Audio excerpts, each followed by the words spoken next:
Vous écoutez le Libre Journal de la vie française, dirigé par Laurent Poultier-Duminil, diffusé en direct sur Radio Courtoisie, mardi 26 octobre 2021, de 18h à 21h, et réalisé par Sandrine. Vous pouvez intervenir au cours de cette émission par téléphone au 01 46 51 00 85 ou par courrier électronique à courtoisie@radiocourtoisie.fr.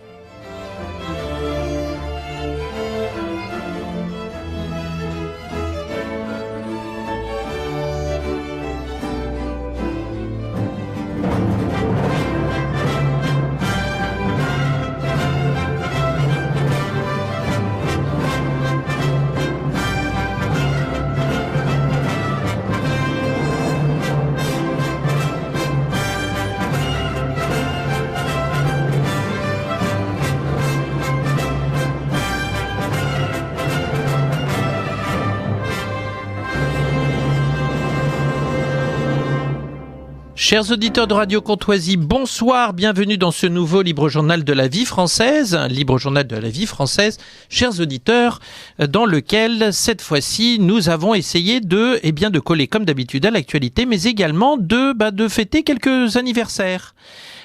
Puisque ce soir, nous fêterons le 200e anniversaire de la maison Gien, la faïencerie Gien, et pour cela, je vais avoir le plaisir de recevoir Yves de Talouette, après notre générique gourmand. Et puis 18h30, nous parlerons d'une mystique. Je recevrai Véronique Lévy à l'occasion de la sortie de son nouveau livre, Une mystique au cœur du monde. Son nouveau livre s'appelle Cœur de chair. Véronique Lévy, qui est la sœur de Bernard-Henri Lévy, ou plus exactement Bernard-Henri Lévy, qui est le frère de Véronique Lévy. Nous espérons que nous parlerons bientôt d'elle ainsi, ou plutôt de lui en disant « Ah mais oui, c'est le frère », voilà. Bonjour Véronique Lévy. Bonjour. Alors Véronique Lévy, vous venez de sortir un nouvel ouvrage. Oui. Alors, en lisant la présentation, et je trouvais que ça vous dépeint parfaitement, la présentation de votre attaché de presse, c'est une mystique au cœur du monde. Ça vous va bien, une mystique au cœur du monde ? Oui. Oui, parce qu'on a souvent l'impression qu'une mystique, elle est hors sol. Et en fait, je dirais qu'être mystique, c'est être dans la réalité, justement, puisque Dieu est le réel, par excellence. En dehors du relativisme, il est l'absolu. Donc. Alors, Véronique Lévy, vous êtes un peu une comète, une planète différente, et vous écrivez des livres, évidemment, qui touchent beaucoup nos auteurs. C'est très intéressant, c'est qu'à chaque fois que je vous reçois, à chaque fois, j'ai des tas de commentaires de la part de nos auditeurs. Élogieux, rassurez-vous. Évidemment, vous en doutez. À quand... Pour l'instant, on dit toujours « Ah, c'est la sœur de Bernard-Henri Lévy ». À quand l'inverse ? Ça commence. Ça commence. Bon, c'est déjà pensé. J'ai déjà des abonnés qui disent l'inverse, effectivement, le frère de Véronique. Non, je plaisante. Non, mais écoutez, moi, je ne me situe pas par rapport à lui. Je me situe par rapport au Christ, qui est ma boussole. Et d'ailleurs, ça a toujours été un peu comme ça. Mais vous n'avez pas voulu rentrer dans les ordres, Véronique Lévy ? On se dit, mais c'est une mystique. Qu'est-ce qu'elle fait parmi nous ? Elle devrait être au couvent. Mais justement, c'était évidemment mon rêve, et je dirais presque peut-être, non pas la facilité, ce serait prétentieux de dire ça, parce que c'est extrêmement difficile. On imagine que... Enfin, les religieuses sont des femmes qui ont les pieds sur terre, qui travaillent, c'est pas... Mais comme je vous l'ai dit tout à l'heure, il m'a semblé que... En fait, c'est pas moi qui ai choisi, c'est comme ça. Je pense que c'est au cœur du monde qu'il y a urgence à... Peut-être à annoncer Jésus et à être une forme de petite lueur d'espérance. Parce qu'aujourd'hui, les choses sont... Enfin, on ne parle souvent que de choses dramatiques et c'est normal. Tout semble perdu. Et pourtant, c'est quand tout semble perdu, et dans le monde et dans l'Église, que la femme, avec un grand F, se lève, et les femmes, dans son sillage. Et c'est un peu le sujet de mon livre. Alors, rassurez-vous, je ne suis pas pour aboyer avec la meute et dire, voilà, il faudrait... je ne suis pas, en fait, pour... je ne parle pas du rôle des femmes dans l'Église, en fait. Je parle du cœur de l'Église, qui est celui d'une femme, voilà. Et qui est celui de la Vierge Marie. Et je parle aussi de la femme dans l'histoire du salut, qui toujours a été libre dans le regard de Dieu. Belle, libre, et d'une radicale liberté, contrairement à ce qu'on voudrait nous faire croire quand on nous parle de religion qui asservisse la femme. Parce que religion, au départ, c'est relier, et certains, évidemment, ont dénaturé ce terme de religion, en ont fait quelque chose d'étriqué, une institution, mais l'Église n'est pas une institution, c'est un corps, c'est le corps mystique du Christ, et c'est très incarné tout ça, ça s'incarne dans les sacrements, et je dirais que Marie est à l'origine de l'Église, puisque c'est son oui qui a permis l'incarnation et la rédemption. Qu'est-ce qui vous a amené à découvrir l'Église catholique et à vous convertir ? Écoutez, je l'ai dit dans Montre-moi ton visage, c'est déjà qui est mon premier livre. C'est cette petite fille rencontrée sur une plage qui m'a dit... Vous nous rappelez le titre de votre ouvrage, s'il vous plaît ? Montre-moi ton visage. C'est un titre qui est... Ça m'amuse parce que c'est la parole du Cantique des Cantiques, mais c'est d'actualité, puisque aujourd'hui, on nous demande... on a souvent le visage masqué. Et ce premier ouvrage, en fait, ce premier livre était une action de grâce et retraçait l'histoire de ma conversion. L'histoire de mon itinéraire avec Jésus, jusqu'à mon baptême. Et c'est donc une enfant qui est à l'origine de ma conversion, puisqu'elle m'a dit, quand on avait 3 ans toutes les deux, si tu ne crois pas en Jésus, tu seras emporté par les robots. Et cette parole s'éclaire aujourd'hui, et je me rends compte que c'est vraiment une parole prophétique, puisque... il ne s'agit pas seulement de machines ou de transhumanisme, il s'agit des manipulations génétiques qui défigurent le visage de Dieu en l'homme et qui... c'est pas seulement, vous voyez, la machine qui remplace l'homme, c'est l'homme qui devient machine, c'est l'homme qui devient... c'est l'intelligence artificielle aussi. Oui, et c'est pire que ça. Oui, il y a ça, l'intelligence artificielle, et il y a aussi la modification du génome. Ah ben bien sûr, c'est-à-dire, des recherches... Voilà, c'est-à-dire que le génome qui est quelque chose que je dis souvent que c'est comme la signature de Dieu, une signature unique selon chaque personne. Et d'ailleurs, on parle du verbe éternel. Donc le génome serait son écriture, en fait, sur nous, humains. Et en fait, ces manipulations génétiques livrent ce génome qui appartenait qu'à Dieu et qui appartient qu'à Dieu, aux marchands du temple de nos corps, aux sorciers de la génétique, et pour le dire plus simplement, par exemple, à la boîte Bayer qui détient le monopole des ciseaux génétiques CRISPR-Cas9 et qui est à l'origine, en fait, de toutes les manipulations sur les plantes, les animaux, etc. Et l'être humain, est-ce que nous avons envie que notre génome appartienne, soit jeté comme ça sur le marché des laboratoires privés et de ces énormes boîtes. Alors voilà, c'est... Et puis il y a cette loi sur la bioéthique qui permet maintenant, qui a été votée, qui va permettre la recherche sur des embryons chimères, c'est-à-dire homme et animal. Oui, c'est-à-dire que ça avait déjà été le 4 février, juste avant la crise du Covid, j'étais intervenue à Lourdes pour en parler. Et il y avait, je crois, ça avait été effectivement accepté par le Sénat, mais avec des limites, ce qui est déjà de toute façon complètement aberrant. Et là, il n'y a même plus de limites. Ça a été retoqué par les députés et ça a été accepté. Donc là, c'est la dérive et c'est la porte ouverte vraiment à toutes les horreurs. C'est vraiment la transgression suprême, parce que dans la Bible, dans la Première Alliance, et d'ailleurs dans toutes les spiritualités, Dieu a toujours mis une frontière étanche entre chaque espèce. Je les crée selon leur espèce. Et c'est important parce que le seul être vivant dans la création qui a été créé le 6e jour à l'image et à la ressemblance de Dieu, c'est l'être humain, l'homme et la femme.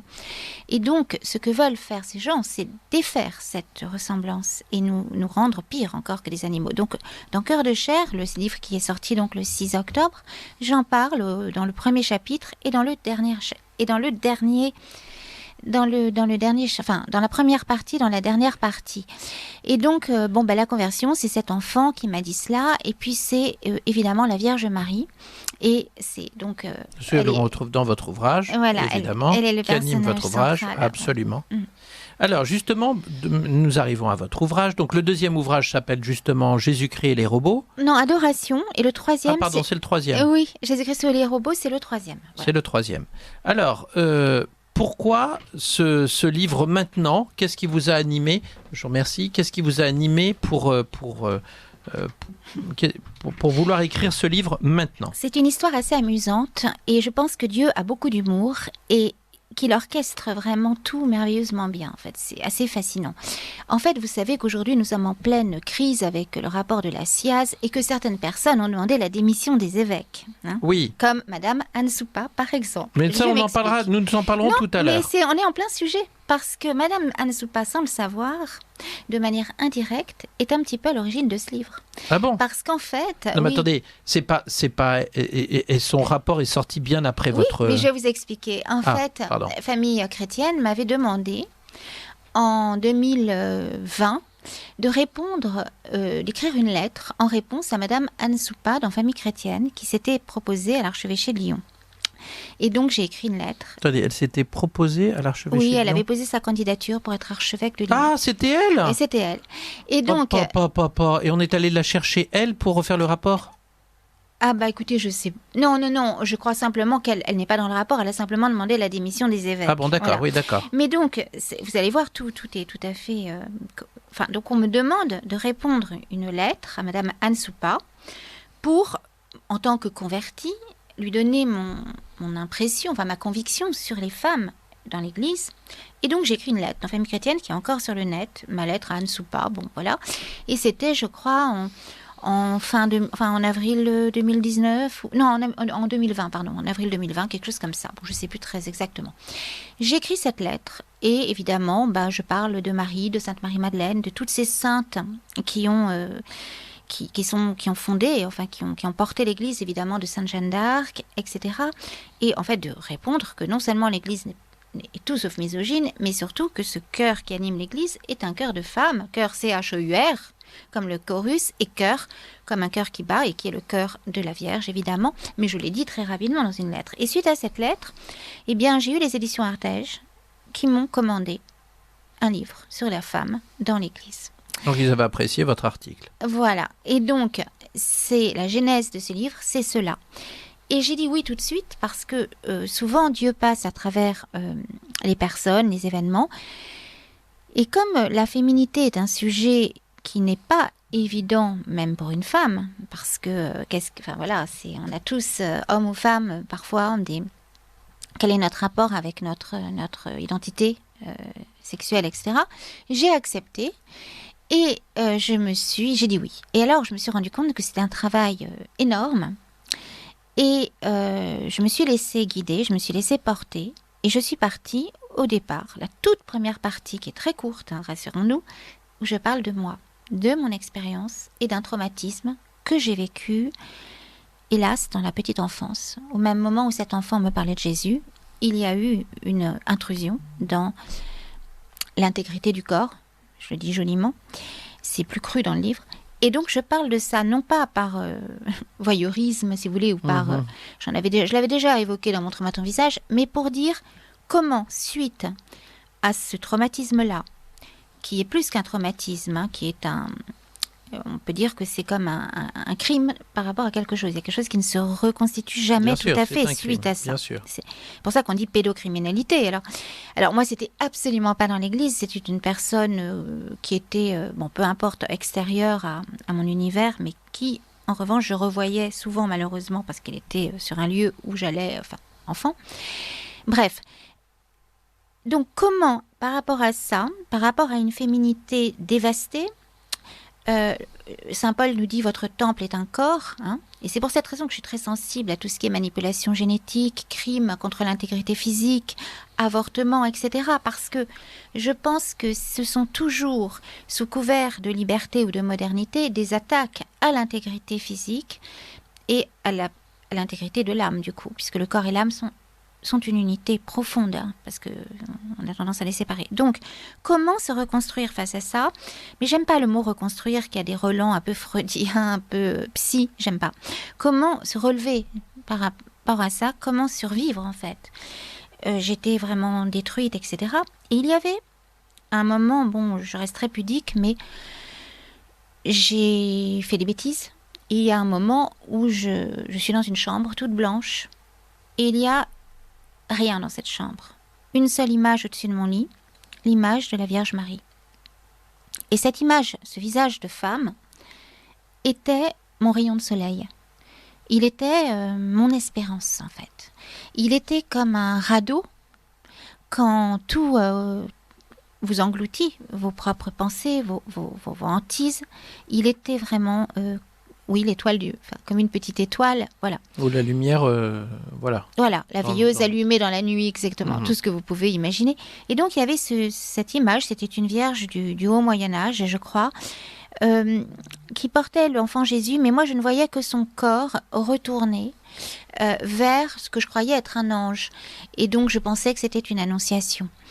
Et j'étais vraiment, voilà. Et cette image, alors que j'étais pas dans l'église, alors que j'étais à une époque de ma vie où je ne pensais absolument pas à la conversion, c'est vrai que cet enfant m'avait appris l'Ave Maria, enfin le chapelet, et qu'il m'arrivait par moments, dans l'angoisse, de balbutier des Ave Maria, et j'avais cette image de la Vierge. Et à l'époque, vous n'étiez pas encore baptisée? Non, absolument pas. Non seulement ça, mais j'avais une vie de bâton de chaise, j'étais très violente, enfin j'avais vraiment des problèmes suite à cette intrusion. Tous ceux qui l'ont vécu le savent, beaucoup de désordre intérieur, enfin voilà. Mais cette image-là, et donc j'avais une manie, c'était d'aller à Saint-Sulpice sur la place, il y avait une boutique religieuse, et il y avait des annonciations. Et je rentrais, je regardais les images et j'achetais des cartes postales. J'achetais des cartes postales de la Vierge. Et voilà, ça a commencé comme ça. Et donc la beauté de l'art chrétien, et surtout ce visage de femme, ce visage radieux, parfois dans la douleur, quand elle est au pied de la croix, me fascinait en fait. Et ça a été évidemment un des... Voilà. Un des déclencheurs. Oui.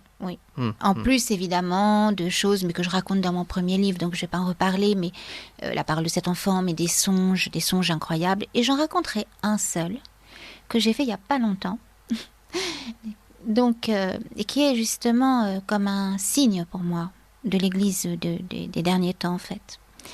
C'est un rêve que j'ai fait juste avant la crise du Covid. Et en pleine histoire des manipulations génétiques et tout ça.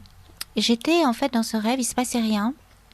J'étais simplement dans une cathédrale, enfin dans ce qui semblait être une cathédrale en fait. Mais il n'y avait rien, il n'y avait pas de mur, il n'y avait pas d'ogive, il y avait simplement une lumière blanche et je baignais dans une lumière. Et quand je soulevais les yeux, il y avait le toit était un grand voile. Un grand voile déployé comme une tente en fait, ou comme la voile d'un bateau. Et je savais que c'était le voile de la Vierge Marie. J'entendais le voile de Chartres. Et j'étais en fait enveloppée sous le voile de Marie. Et je comprenais que l'Église des derniers temps, c'était le voile. C'était Marie. C'était être sous le voile de Marie, sous le manteau de Marie. Sous la protection de... Oui, et ça n'est pas totalement, ce n'est pas hérétique ce que je dis, puisque Marie est mère de l'Église. Oui, non, bien sûr. Et elle n'est pas là pour, pour disqualifier Saint-Pierre et pour le pousser hors de sa chair. Mais en revanche, j'ose l'affirmer dans ce livre, je pense que la chair, CHAIRE de Saint-Pierre, repose sur le cœur de chair d'une femme et qui est le cœur de Marie. Pourquoi ? Parce que ce cœur est immaculé. Donc, créée Immaculée Conception, la Vierge a été créée immaculée, ça veut dire quoi ? C'est pas sa virginité, ça veut dire qu'elle a été créée sans le péché originel, donc tout entière donnée à Dieu, donc sans aucun mur la séparant de Dieu, sans aucun mur la séparant de cette lumière. Donc elle est totalement offerte et ouverte, et donc elle est forcément infaillible, puisqu'elle est toute tournée vers Dieu, vous voyez. Elle reçoit, je dirais qu'elle reçoit les ondes, j'aime pas ce mot-là, mais elle le reçoit 100%, quoi. Et donc, s'appuyer sur le cœur immaculé de Marie, c'est s'appuyer sur Dieu et sur la vérité. Donc c'est pour cette raison que, de toute façon, sans le oui de Marie à l'Annonciation, il n'y aurait pas eu d'incarnation et il n'y aurait pas eu d'Église. Dieu a voulu passer par elle. Il a voulu passer par elle. En cela, j'espère qu'elle sera... je pense que c'est pas abusé, même s'il n'y a qu'un unique rédempteur. J'espère que ça n'est pas abusé que d'oser dire qu'elle est co-rédemptrice dans le sens que, il n'y a qu'un rédempteur, mais il a voulu passer par sa chair, son sang, ses entrailles, pour prendre avec lui l'humanité tout entière dans ce lieu de la conception, qui aujourd'hui est attaqué d'ailleurs. Voilà. Alors, j'ai plusieurs remarques de nos auditeurs. Nous la savons très occupée. Ah oui, vous êtes très occupée. Oui. Bon. Mais à chaque fois, c'est une grâce et un cadeau du ciel d'entendre Véronique Lévy. Merci à elle-même et à Monsieur Poultier-Duménil. Merci. Un auditeur qui nous dit « Fait rencontrer Madame Lévy et Madame Henrion Caude, Oui. Bon. Oui. Très proches dans leur démarche spirituelle, proposition d'un auditeur. » Une auditrice, pardon. Bonsoir madame, bonsoir monsieur. Prenant l'émission à l'instant, quelle surprise d'entendre Véronique Lévy. Cela fait un bien énorme alors que l'on n'ose plus écouter les infos dans tout le pays qui déversent les nouvelles de l'enfer. Je suis aussi très intrigué par la notion de séparation des espèces. Quel est le passage de la Bible ou des évangiles qui y font référence bien cordialement? Écoutez, dans le livre... Se prénomme Marie en plus, cette personne. Bonjour Marie, bonsoir Marie.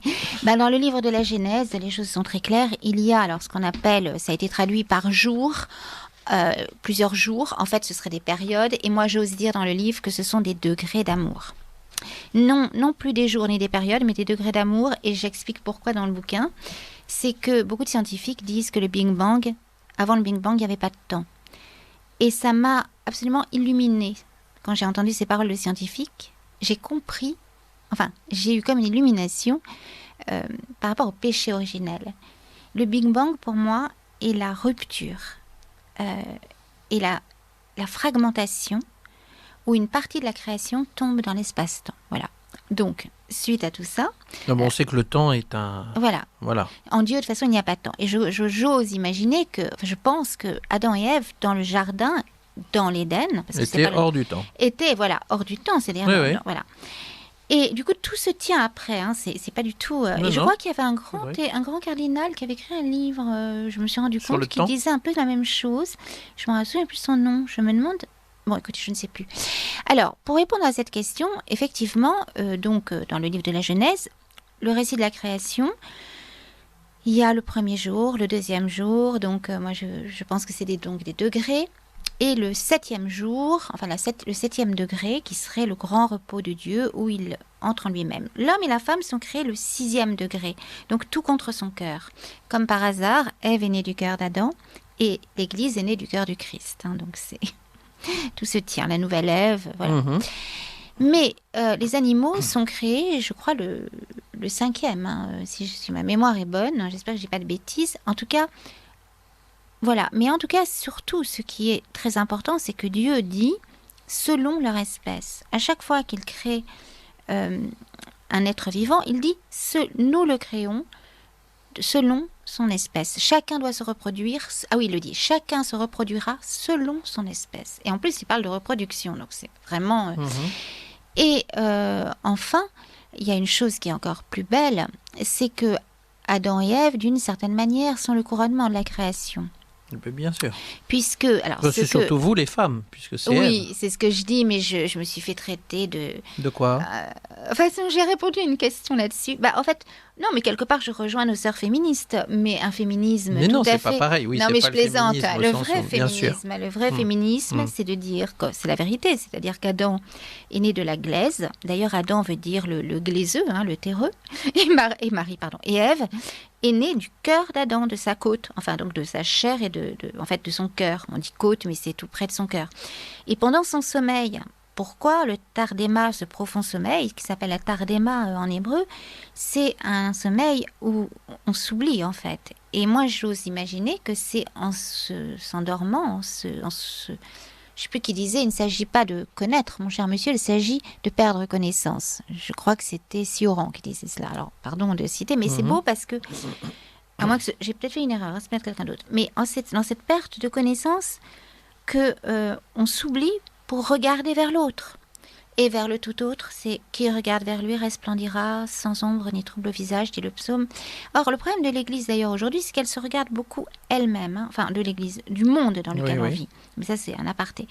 Donc, être créé comme ça, à l'image, en guise de ressemblance, il n'y a que l'homme et la femme. Et c'est absolument inouï.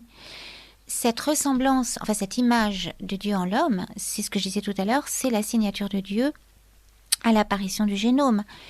Or, avec le péché originel, Adam et Ève perdent d'une certaine manière, elles ne la perdent pas, mais l'image est totalement, je dirais, brouillée. Et la rédemption, l'incarnation du Verbe, par la conception immaculée de la Vierge, vient retisser ce lien brisé pour qu'on retrouve cette image. C'est essentiel. Et bien, ce que veulent faire les sorciers de la génétique aujourd'hui, comme je les appelle, les vautours du temple, parce que c'est comme ça, Jésus dit, là où est le corps, là seront rassemblés les vautours. Et alors, c'est le corps humain, puis c'est le corps de l'Église aussi. Eh bien, les vautours se rassemblent autour de ce corps humain, qui est le génome, pour arracher le génome pour arracher l'homme à sa paternité divine et en faire un orphelin. Et comment capturer cet homme, sinon en possédant ce génome. Et là, c'est vraiment très grave, parce que c'est la Memoria Dei, c'est l'instant où Dieu pose son visage dans l'apparition de ce génome. Si l'homme est fabriqué en laboratoire, et c'est déjà le cas, puisqu'il y a déjà des autorisations de gamètes artificielles, pas seulement les chimères, des gamètes artificielles à partir d'une cellule de peau ou de cheveux, on peut on peut recréer un spermatozoïde, un ovocyte, etc. Mais ça veut dire qu'à terme, on peut les faire se rencontrer et créer un être humain en laboratoire, sans passer par un homme et une femme, sans passer par le don de l'homme à la femme, qui est quand même l'icône de ce don trinitaire, de cet amour trinitaire. C'est ce que disait Jean-Paul II. Et ce que disaient les pères de l'Église, enfin bon. Et du coup, là, ce serait faire un rapt de cette identité humaine, de ce génome humain, effacer cette mémoire qui fonde notre humanité, qui est ce visage de Dieu, pour le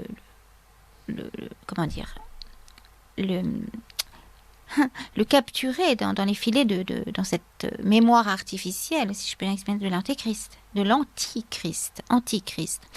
Et je crois qu'aujourd'hui, c'est pas un combat politique qui est en train de se jouer. C'est pour ça que moi, je fais fi de toutes les couleurs politiques. Je me fiche de savoir qui est à droite, à gauche, au centre, jaune, rouge, chrétien, peu importe. Ce qui est important, enfin, chrétien, c'est pas peu importe, c'est de comprendre qu'on est dans un combat spirituel avant tout. Un combat spirituel qui est vraiment le combat des derniers temps et qui est le basculement d'une civilisation chrétienne, mais d'une civilisation de l'homme, en fait, dans une civilisation où l'homme, ce sera plus un génocide, ce sera un attentat, ce que André Pichot, l'épistémiologique, a appelé un attentat contre l'espèce humaine.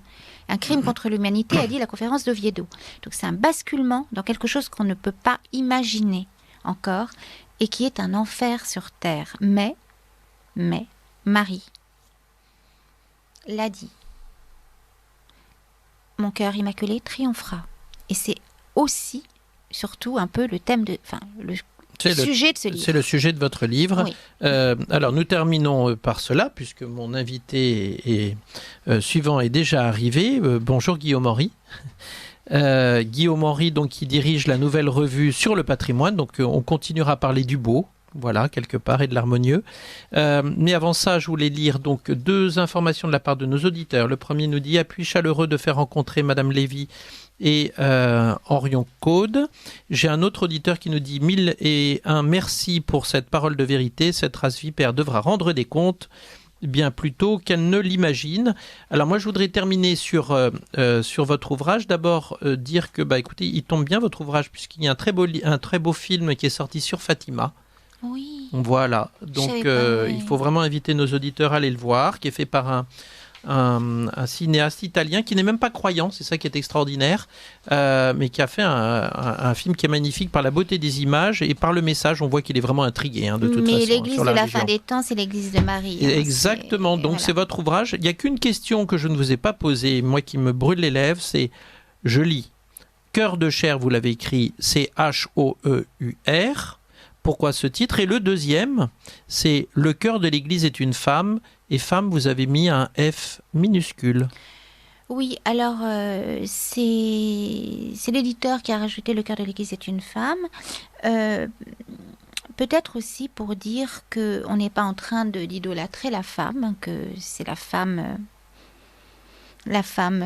aussi Moi, j'aurais mis cœur avec un C majuscule. Non, mais justement, le cœur de Marie et F majuscule. J'ai mis cœur avec un H. Pourquoi ? Parce que c'est le cœur, ça fait référence au cœur de l'Église. Vous savez, le cœur, on parle du cœur, oui, non, mais ça, là où il y a l'Eucharistie. Donc cœur, non, mais ça, j'ai compris. Cœur mais de chair, c'est pour dire que ce cœur de pierre est en fait un cœur de chair. C'est un jeu de mots, en fait, entre cœur. C'est comme un jeu de mots entre cœur avec un H, qui est le cœur de l'Église de Pierre, qui devient un cœur. Le cœur de pierre devient un cœur battant, un cœur de chair. Comme le promet Dieu aux prophètes, Isaïe, Jérémie, Ézéchiel, j'arracherai ton cœur de pierre, j'y mettrai un cœur de chair. Donc ça m'a sauté aux yeux. Et ensuite, l'Église est un cœur de femme, c'est que je n'ai pas... Il est évident que c'est Marie, mais qu'au-delà de Marie, c'est également toute cette couronne de femmes, de la première alliance jusqu'aux femmes des évangiles, qui toutes... se déploie en corolle autour du cœur de Marie. Et donc, le cœur avec un grand H, c'était le cœur de l'Église, donc le cœur de Marie, en fait. C'est pour ça que la femme, après, est en petit F. Voilà. Et c'est dommage, j'avais lu un article, justement, d'une personnalité, j'ai oublié son nom, qui disait que quand la France, il parlait de la France, et dans des situations extrêmement difficiles, c'est souvent une femme qui vient la sauver. Sainte Jeanne d'Arc, Sainte Geneviève de Paris, etc. Alors, je lis les derniers, je suis désolé, mais Guillaume Henry. Donc, j'ai une auditrice, bonsoir et un salut à votre invité. Cependant, il n'y a pas de crédible... Je lis ce qui est écrit. Dans le récit de la Genèse, que la création finale de l'espèce humaine. Pour le reste, si on trouvait le récit source sumérien ou babylonien, on serait très étonné. Les arbres créés avant le soleil, comment ont-ils fait sans photosynthèse, sans parler de la Terre créée en ex nihilo, avant l'astre solaire et la Lune qui aurait le même âge. Pour le nom de Adam, j'ai lu qu'il y avait un lien étymologique avec Dam, qui veut dire sang en hébreu comme en arabe. Ce à quoi vous répondez ? Alors écoutez, moi je me suis penchée sur les récits sumériens. Il y a en ce moment, dans l'air du temps, l'idée de dire que l'univers aurait été créé en laboratoire. Et c'était ce que pensait Sumer. Sumer pensait que l'être humain aurait été créé par des espèces d'extraterrestres. Enfin, c'est quelque chose qui remonte à la gnose. Donc, en fait, le livre de la Genèse, bien sûr que sur le plan littéraire, il y a des influences babyloniennes ou autres. Moi, je ne suis pas une spécialiste, mais en tout cas, voilà, il y a des influences. Mais ce qui est important, ça n'est pas pour disqualifier ce livre, au contraire. Ce qui est important, c'est de voir qu'à travers ces influences littéraires ou historiques, il y a la parole de Dieu qui est un glaive à double tranchant, une parole de vie qui passe et qui est absolument inouïe d'originalité et qui nous raconte une histoire tout à fait différente que celle des Sumériens, qui nous parle déjà d'amour et qui nous parle déjà d'un amour qui bouscule tout. Et surtout, cette histoire de plantes créées avant le soleil, etc. Non, pas du tout. En fait, on s'est rendu compte que de toute façon, la création de l'univers se serait passée un peu dans cet ordre-là. Mais comme je l'ai dit tout à l'heure, je pense qu'avant le Big Bang, et la création de l'univers se situe avant le Big Bang. Donc ce ne serait pas l'univers tel qu'on le connaît aujourd'hui, soumis, un univers blessé, un univers soumis à l'espace-temps, mais un univers tout autant réel, mais avec des lois qui ne sont pas celles-ci et qui se situent en dehors du temps. Donc on ne peut pas imaginer ce que c'est, et les scientifiques rejoignent ce que je dis en disant on ne peut pas penser ce qu'il y avait en deçà du Big Bang. Et certains scientifiques comme Hawkins, je crois qu'il s'appelle comme ça, dit d'ailleurs, parce qu'on ne peut pas imaginer ce qu'il y avait en deçà du Big Bang, je ne crois pas en Dieu. C'est ce qu'il dit. Mais justement, c'est parce qu'on ne peut pas imaginer ce qu'il y a au-delà du Big Bang que je crois en Dieu et que Dieu est absolument mais Dieu est l'infini, évident. Donc voilà. Donc si lui commence à zéro, évidemment. Voilà. Par contre, il est possible que suite à ce Big Bang, l'univers que nous connaissons est un univers qui, malgré tout, est prisonnier d'une forme d'illusion et qui est l'illusion de la rupture et du mal. Voilà.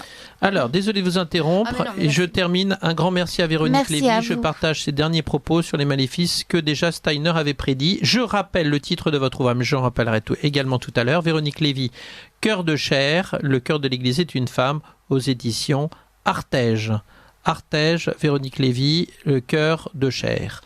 Merci beaucoup, merci de votre patience, cher invité. Donc nous allons parler du 300e numéro, et vous me l'avez apporté gentiment, 300e numéro de la Revue du Patrimoine, que je trouve absolument magnifique, cette revue, qui existe depuis combien d'années d'ailleurs ? Eh bien maintenant, ça fait 62 ans. 62 ans puisque quand le même. premier numéro est... Vous faites pas votre âge Non, non, je ne fais pas mon âge, non. Alors, Mais donc, je suis le fruit d'une longue lignée. voilà. Alors, vous êtes le fruit d'une longue lignée, puisque d'ailleurs, vous avez récupéré la présidence de cette revue récemment. Alors, en fait, je suis rédacteur en chef. Ah, vous étiez déjà rédacteur en Alors, chef. je suis rédacteur en chef et directeur de publication des éditions de l'Esplanade. Mais ce magazine est un long cheminement, puisque le premier numéro sorti en juillet 1959 n'était qu'un ensemble de pages agrafées. Ah bon ? Et ensuite, il est devenu un bulletin de 12 pages. Et puis, ce sont des rédacteurs en chef qui se sont succédés à la rédaction de ce bulletin, qui petit à petit l'ont fait grandir, grossir, l'ont mis en kiosque, et qui permet aujourd'hui d'avoir un magazine qui est sans doute un magazine de référence dans le patrimoine, l'architecture et les jardins, qui dépasse les VMF et qui est destiné à tous les amoureux du patrimoine. Alors, parce que vous avez raison de le rappeler, à l'origine, cette revue, c'était la revue des vieilles maisons françaises. Tout à fait. Alors, Vieilles Maisons Françaises, je le rappelle, qui est la première association de sauvegarde du patrimoine, qui doit avoir quelque chose comme 21 000 membres à peu près. À peu près, oui. En France, c'est ça qui est extraordinaire, c'est quand même 21 000 membres de personnes qui sont, entre guillemets, des amateurs du patrimoine. Il ne s'agit pas de posséder un château, ce sont simplement des personnes qui apprécient beaucoup, oui c'est magnifique, qui apprécient beaucoup le patrimoine, qui sont des fous de patrimoine, un peu comme moi d'ailleurs, et voilà. Et donc cette revue est un bonheur pour les yeux, un bonheur pour notre culture générale, pour le savoir, pour tout ça. Et cette revue, comme vous l'avez dit à juste titre, c'est très intéressant, c'est qu'elle a dépassé les vieilles maisons françaises, dépassé l'association. Elle a dépassé l'association parce que déjà elle est en kiosque, donc oui. Pour être en kiosque il faut quand même obéir à un marché, et oui. puis elle le dépasse d'autant l'association que, comme le dit le président Philippe Toussaint, on ne défend que ce que l'on connaît. Donc sa volonté, c'est vraiment d'avoir un magazine qui permet à tout le monde de découvrir le patrimoine de nos régions, puisque ce magazine est toujours lié à un dossier en lien avec soit une ville, soit un département. Et donc on fait toujours découvrir, on met des coups de projecteur sur certains éléments de la ville ou du département. Et l'idée, c'est de montrer finalement... toutes les merveilles que nous avons en France. Et de pousser des portes qui généralement sont fermées. Alors il y en a certes qui sont visitables, certaines qui sont visitables, et puis d'autres qui sont des propriétés privées. Et vous nous permettez de rentrer dans des intérieurs magnifiques, de découvrir des lieux absolument exceptionnels. Tout à fait, soit des lieux interdits au public, soit des lieux publics interdits au public, comme par exemple dans le précédent numéro sur l'Eure-et-Loire, on avait pu faire des photos de la charpente de la cathédrale de Chartres. Oui, alors c'est là où moi je ne savais pas, Véronique Lévy, c'est que la cathédrale de Chartres, qui est pour moi la plus belle des cathédrales de France, j'ai découvert grâce à vous que c'est une charpente en métallique. Oh là là, Oui, c'est une charpente vous aussi, en métal. Vous ne saviez pas. non, je ne savais pas. Mais alors, et j'ai appris qu'elle avait flambé plusieurs fois. Oui, tout à fait. C'est incroyable ça, c'est grâce à vous que j'ai découvert ça, parce que quand on visite Chartres, on se dit oh là là, qu'est-ce que c'est bien préservé, etc. C'est fou cette histoire. Et alors c'est joli, sincèrement, moi qui suis contre le métal, j'imaginais Notre-Dame, oh là là, je me suis révolté d'entendre qu'on pouvait imaginer de la transformer avec une charpente en métal.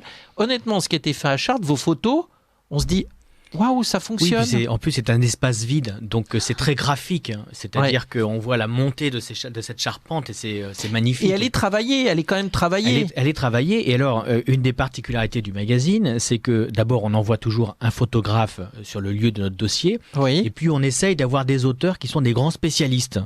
Et là, en l'occurrence, pour la cathédrale de Chartres, nous avons une des spécialistes de cette cathédrale. Donc on a la chance d'avoir des textes qui sont plutôt très intéressants. Et oui. Et alors, donc là, c'est quand même le 300e, c'est ça 300e numéro. 300e numéro. Pourquoi Strasbourg ? C'est un choix ou c'était pouf Strasbourg ? Non, alors c'est pas pouf. Alors déjà on a 6 numéros par an, donc on essaye de faire régulièrement toutes les régions et toutes les villes, c'est-à-dire que on fait aussi bien l'Ariège, par exemple. On n'essaye pas de faire uniquement des régions qui se vendent. On fait le tour de France. Voilà. Mais alors, et en plus, très honnêtement, vous vendez très bien l'Ariège. Moi, j'ai vu des régions que je ne connaissais absolument pas. et que j'ai découvert grâce à vous, il y a toujours quelque chose à voir. Là, vous verrez dans le numéro qui va sortir au mois de mai sur l'Ariège, on a découvert aussi des petites merveilles d'architecture. Mais en tout cas, pourquoi Strasbourg ? Alors, Strasbourg, parce qu'on essaye d'avoir dans nos numéros un numéro spécial jardin qui vient toujours au mois de mars, et puis on essaye de traiter une ville. Et on s'est dit, eh bien, pour ce numéro 300, on voudrait une ville magnifique, peut-être un carrefour européen, on voudrait quelque chose qui symbolise un peu Noël aussi. Ah, très juste. Et donc, oui, c'est un avant-goût de Noël. Et donc finalement, on s'est dit, mais Strasbourg tombe sous le sens. Voilà. C'est vrai. C'est vrai. Alors, pour cela, eh bien, vous êtes allé, du coup, frapper à la porte de Madame le ministre de la Culture pour lui demander quand même un petit article. Oui, ouais, oui, parce que pour ce numéro 300, on essaye un petit peu d'évoluer, parce que il faut que les numéros... Oui. Alors, il va être toujours épais comme ça maintenant ou pas ? C'est sa maquette définitive que l'on doit d'ailleurs à Nicolas Chaudin, qui est, je crois, quelqu'un que vous recevez régulièrement ici. Donc ça, c'est sa maquette définitive. Ce sera un 124 pages. 124 pages. Voilà, un papier mat, un peu épais, un peu luxe, et puis surtout une grande part à la photo. Et on essaie d'avoir des photos qui ont beaucoup de profondeur. Voilà. Et qui peuvent un peu surprendre. Et donc pour ce numéro 300, on essaie toujours un peu d'évoluer, on ajoute une enquête sur le patrimoine et les changements climatiques, c'est-à-dire une rubrique qui va essayer plutôt de penser le patrimoine et sa conservation. On ajoute un entretien avec une personnalité du monde de la culture. Là, nous avons Jean-Joseph Julot, qui est donc l'auteur de tous les livres sur l'orthographe pour les nuls, la dictée pour les nuls, l'histoire pour les nuls, etc., qui est un ancien prof de français absolument remarquable et qui nous interroge justement sur la notion de patrimoine, parce que ce qui nous intéressait dans cet entretien, c'est pas d'avoir quelqu'un du sérail qui puisse donc nous dire ce que peut-être que l'on sait déjà, mais d'avoir quelqu'un qui est hors milieu et qui puisse avoir un éclairage différent sur le patrimoine et peut-être un éclairage étonnant. Et puis, on a rajouté 2 pages art de vivre, puisqu'on s'aperçoit que nos lecteurs aiment l'art de vivre. Et puis, pour ce numéro 300, effectivement, comme vous l'avez souligné, on a un édito de Madame la Ministre, ce qui est formidable pour nous, parce que c'est quand même... Madame le Ministre. Madame le Ministre. Alors, je crois vous savez pourquoi elle aime dire la Ministre, je crois. Elle aime dire la Ministre parce que... Je crois qu'on dit le Ministre. Moi, je dirais le Ministre, mais on m'a repris plusieurs fois, c'est pour ça que je me permettais de dire là. Normalement, dans le protocole, vous savez que Madame la Ministre, c'est la femme du ministre. Et comme Madame l'ambassadrice, c'est la femme de l'ambassadeur. Et oui. Mais j'avais lu dans une interview qu'elle aimait qu'on appelle Madame la Ministre. Bon, comme Madame Hidalgo qui préfère, voilà, comme Madame Hidalgo qui veut qu'on l'appelle Madame la maire, qui normalement dans un petit village, Madame la maire, c'est la femme du maire. Et oui, ça. Voilà. Bon, bref, c'est pour me rattraper de mon... Tout à l'heure, j'ai dit showroom en anglais, donc c'est pour me rattraper de ça que je dis ça maintenant. Alors, la revue, c'est quand même énorme, 124 pages, mais vous mettez combien de temps à réaliser du coup la revue ? Alors elle sort tous les 2 mois, donc on met, alors en fait je dirais qu'on met 2 mois, mais en fait ça se passe pas exactement comme ça. Comme on laisse une grande part à la photographie et qu'on ne photographie ni en hiver ni en plein été, eh bien nous envoyons forcément nos photographes à l'automne et au printemps dans les villes ou dans les départements que nous allons faire l'année suivante. Donc là, nous avons déjà préparé le numéro sur le Nord qui sort en janvier, le numéro sur les jardins de mars, le numéro sur l'Ariège qui sort au mois de mai, et nous préparons aussi le Morbihan pour le mois de juillet, puisqu'évidemment, il faut envoyer le photographe. Ah, j'ai un auditeur qui nous écrit « Dernière cathédrale ayant la charpente en bois, Notre-Dame de Paris, pourquoi ne pas avoir protégé les travaux ?» C'est pas la dernière cathédrale à avoir sa charpente en bois. Alors ça, je ne peux pas vous dire. Non, mais celle de Strasbourg. Bah non, Strasbourg, elle a brûlé plein de fois la pauvre. Oui. Ouais. Donc c'est intéressant, tiens, comme question. Il faudrait regarder si c'est bien la dernière ou pas. Bon. Donc ce qui est très intéressant, c'est que dans la revue, il y a même des vieilles photos en noir et blanc que vous avez retrouvées. Oui, c'est un article sur les artisans de l'œuvre Notre-Dame. C'est joli ça. Et voilà, nous avons interviewé tous ces artisans et nous avons retrouvé des vieilles photos du siècle passé où l'on voit ces artisans au-dessus du vide presque. Oui, mais c'est ça qui est passionnant, c'est que à travers cet ouvrage, c'est le patrimoine au sens très large du terme, c'est-à-dire ce sont les artisans du patrimoine, ce sont tous les acteurs du patrimoine au sens très large du terme. Donc je le disais, pardon, je me répète, mais c'est parce que je voulais inclure dedans également, vous avez rajouté l'art de vivre à la française, c'est-à-dire l'art de la table, c'est-à-dire tout ça finalement. C'est ça, on a rajouté un petit peu une sorte de shopping avec un art de vivre, puisque évidemment les belles demeures, elles s'habitent. Hein. Donc elles s'habitent, ça veut dire qu'elles se décorent, et ça veut dire aussi eh bien, que l'on y vit, que l'on y mange, que l'on... C'est l'intérieur aussi. C'est l'intérieur aussi. Et dans le management de l'intérieur. Oui. Et dans le dossier, on essaye toujours d'avoir une monographie sur un patrimoine religieux, on essaye d'avoir un château, un article restauration, un article moderne, puisque le patrimoine peut aussi être très moderne. Et puis on aime bien avoir des sujets comme ça, par exemple comme les artisans de l'œuvre Notre-Dame, ou par exemple là on va traiter le Nord, on aura tout un article sur les polders qui donc ont façonné les paysages quand même du Nord, et donc on aime bien aussi avoir un regard très géographique sur ces départements ou sur ces villes. Alors vous êtes dans la revue depuis combien de temps finalement ? Alors moi je suis arrivé depuis 1 an dans cette revue. Ah oui, donc vous êtes un tout jeuneau de la revue alors. Exactement, et j'hérite donc pleinement de tous les rédacteurs en chef. Donc, vous avez grimpé vite les échelons alors. J'ai de la chance, hein. J'ai eu de la chance, je suis arrivé pour le numéro 300. C'est extraordinaire. Écoutez, longue vie alors justement à votre nouvel engagement, votre nouveau travail, et surtout à la revue. Donc vous nous avez dit, donc cette revue, nous pouvons la retrouver, il ne s'agit pas d'être... on ne demande pas d'être absolument adhérent au VMF, on peut tout simplement l'acheter chez son marchand de journaux. On peut l'acheter chez son marchand de journaux, on peut l'acheter sur notre site internet, c'est vmfpatrimoine.org. Hein. Tout attaché. Tout attaché. vmfpatrimoine.org. Voilà. Et voilà, c'est donc un magazine qui est en vente libre. Qui est en vente libre et qui se vend, donc qui est... à 9,90. Hein. C'est pas cher pour 124 pages. Non, je ne pense pas. Voilà. Alors, comment ça se passe ? Vous avez un spécialiste du patrimoine, un spécialiste du patrimoine religieux, un spécialiste du patrimoine moderne. Comment ça se passe ? En fait, les VMF ont des délégués régionaux et départementaux dans toute la France. Et donc, lorsqu'on prépare un numéro... Vous vous appuyez sur eux. Voilà. On discute avec... le délégué qui en général ou la déléguée qui a une très bonne connaissance de sa région, et puis on fait beaucoup de recherches nous-mêmes pour savoir un petit peu ce que sont les vrais patrimoines, parce que une des difficultés, c'est qu'il faut non seulement choisir un patrimoine, mais il faut qu'il puisse être photographié. Il faut que les photos puissent être rythmées dans le magazine, il faut que les sujets puissent être rythmés, et puis il faut des gens pour qu'ils puissent les écrire. Parce que c'est pas tout d'avoir un sujet, si on n'a pas d'auteur, ça fait pas grand-chose. Hein. Donc en fait, on fait beaucoup de recherches, on s'appuie énormément sur les délégués pour petit à petit, bon an mal an, en fait, construire un sommaire qui va être celui que l'on a finalement dans le magazine.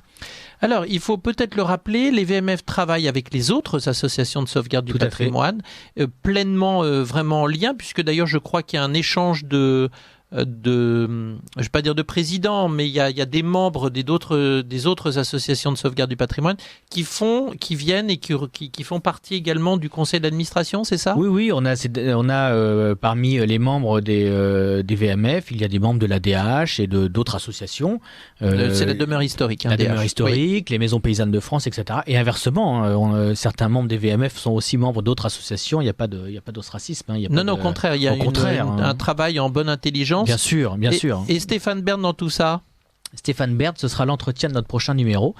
Mais c'est un atout pour le patrimoine, hein, soyons clairs. Hein. Oui, bien sûr. C'est un grand ambassadeur. C'est un ambassadeur, et puis il est dynamique, il fait les choses, et heureusement que l'on a quelqu'un comme lui pour défendre le patrimoine. Et il participe Non, alors il a un magazine. Il a son magazine. Il a un magazine, qui s'appelle Passion Patrimoine, je crois, ou Mission Patrimoine. Mission Patrimoine, oui. Mais il participe, j'imagine de loin parce qu'il le lit, et en tout cas, il y aura un entretien de lui dans le prochain numéro. Bon, alors écoutez, c'est parfait. Tout ça est très complémentaire pour le sauvegarde du patrimoine. Alors, ce qui est très intéressant aussi, c'est que à travers votre revue, vous mettez également en valeur les sauvegardes qui ont pu être faites. Des patrimoines, puisque d'ailleurs c'est un peu aussi l'action des vieilles maisons françaises, c'est de participer à la sauvegarde, accompagner la sauvegarde du patrimoine. Oui, tout à fait. On a un cahier des prix, ce qu'on appelle un cahier des prix, notamment dans notre numéro de septembre, où l'on répertorie tous les prix remis au VMF. Et on essaye de suivre un petit peu tous ces patrimoines, voilà, pour alors les VMF d'un point de vue financier et puis d'un point de vue, je dirais, administratif, puisqu'un des rôles de l'association, c'est aussi d'aider les propriétaires, eh bien, à aller chercher de l'argent, à se dépêtrer des DRAC, etc. Et puis nous, on essaye de les suivre d'un point de vue éditorial, hein, parce que tous ces patrimoines, et c'est d'ailleurs quelque chose qui me frappe depuis que je suis à ce poste, c'est que ce patrimoine, c'est d'abord des hommes et des femmes qui dépensent une énergie mais colossale, qui ont une passion colossale pour ces patrimoines et qui passent leur temps finalement qui vivent pour ça, hein, c'est impressionnant. Qui vivent pour ça, et on pourrait même se demander pourquoi faire ça. Oui. Et même des jeunes, 30 ans, 35 ans, vont investir toute leur vie dans un château où il fait froid, ou qui est ouvert aux 4 vents, mais non, ils vont passer leur vie à essayer de restaurer ces vieilles pierres, ce que je trouve absolument remarquable. Et c'est ce qu'on essaye un petit peu de montrer aussi modestement, puisque nous, c'est notre côté juste éditorial, dans et le magazine et notre site digital. Alors, et ce qui est très intéressant, c'est que en plus, ces personnes qui reprennent, c'est juste pour transmettre. Oui, exactement. C'est Churchill qui disait pourquoi nous battons-nous pour le monde d'après. Eh bien, ce qui est frappant aussi, c'est de voir que tous ceux qui ont un patrimoine, finalement, ils ont vraiment conscience de s'inscrire dans une histoire, et ils ne le font pas tant pour eux que pour les générations qui viennent. Et je trouve ça magnifique. Oui. Écoutez, merci beaucoup encore d'être venu. Je rappelle donc elle s'appelle la revue des VMF, tout simplement. Voilà. Guillaume Henry, donc vous en êtes le nouveau directeur, de cette revue, et donc c'est le 300e numéro que vous pouvez retrouver chez vos marchands de journaux. Vous nous rappelez le site internet, s'il vous plaît ? C'est vmfpatrimoine.org. vmfpatrimoine.org. Alors, Guillaume Henry, vous pouvez rester avec d'ailleurs Véronique si vous le souhaitez, puisque maintenant nous allons parler encore patrimoine pour évoquer le 500e anniversaire. Ah, il y a une don au patrimoine et n'arrive pas à avoir les certificats fiscaux. Je ne sais pas. C'est peut-être. Je ne sais pas quelle est la Guillaume question. Henry. Est-ce que je ne sais pas quelle est la question exactement? Bon, pas de problème. Alors, je vous invite à prendre contact avec les vieilles maisons françaises. Exactement. Avec l'adresse que vous allez nous rappeler. L'adresse, ça dépend. L'adresse mail, contact@vmfpatrimoine.org. Voilà, contact@vmfpatrimoine.org. Il nous reste 2 minutes avant notre pause. Ma chère Nathalie du Pavillon vient de nous rejoindre. Nathalie, nous allons parler ensemble du 500e anniversaire du rendez-vous de chasse de François Ier, devenu le château de Beauregard. Bonsoir Nathalie du Pavillon. Merci de nous recevoir. Merci d'être venue en vélo. Voilà. Eh bien, chers auditeurs, nous nous retrouvons tout de suite après notre courte pause. Merci.